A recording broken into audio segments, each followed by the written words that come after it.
चंदगड तालुक्यातील किनी येथील शिक्षकांनी विकसित केलेल्या शैक्षणिक साधनाला जिल्हास्तरीय प्रथम क्रमांक। डिजिटल खेळाच्या माध्यमातून संकल्पनांचे दृष्टीकरण करण्याचे अभिनव साधन।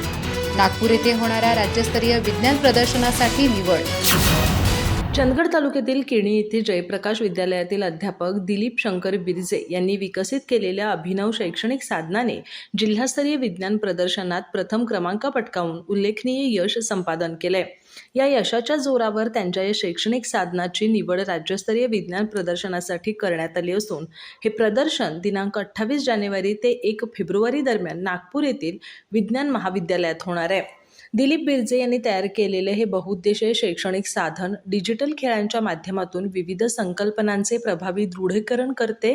विद्यार्थ्यांची एकाग्रता वाढवणे, कृतीतून शिकण्याची संधी देणे आणि अध्यापन अधिक रंजक आणि परिणामकारक बनवणे ही या साधनाची प्रमुख वैशिष्ट्ये आहेत।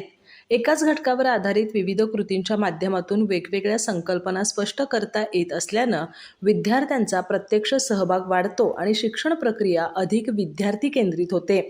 या शैक्षणिक साधनाने यापूर्वी चंदगड तालुकास्तरीय विज्ञान प्रदर्शनात प्रथम क्रमांक मिळवला होता। त्यानंतर हातकणंगले तालुक्यातील आळते इथं झालेल्या जिल्हास्तरीय विज्ञान प्रदर्शनातही या साधनाने प्रथम क्रमांक पटकावत आपली गुणवत्ता सिद्ध केली। या सातत्यपूर्ण यशामुळे आता या साधनाला राज्यस्तरावर सादर करण्याची संधी मिळाली आहे। दिलीप बिरजे यांनी यापूर्वीही विज्ञान प्रदर्शनाच्या माध्यमातून राज्यस्तरापर्यंत मजल मारली असून शैक्षणिक साधन निर्मितीसाठी राज्यस्तरावर निवड होण्याची ही त्याची दुसरी वेळ आहे। त्यांच्या या यशाकडे सातत्यपूर्ण नवोपक्रमशीलता आणि संशोधनात्मक अध्यापनाचे ठळक उदाहरण म्हणून पाहिले जाते। राज्यस्तरीय विज्ञान प्रदर्शनासाठी निवड झाल्याबद्दल मुख्याध्यापक पी.जे. मोहनगेकर, शाळा व्यवस्थापन समिती, संस्थेचे पदाधिकारी, ग्रामस्थ आणि सहकारी शिक्षकांनी दिलीप बिरजे यांचे अभिनंदन करून पुढील यशासाठी शुभेच्छा दिल्यात।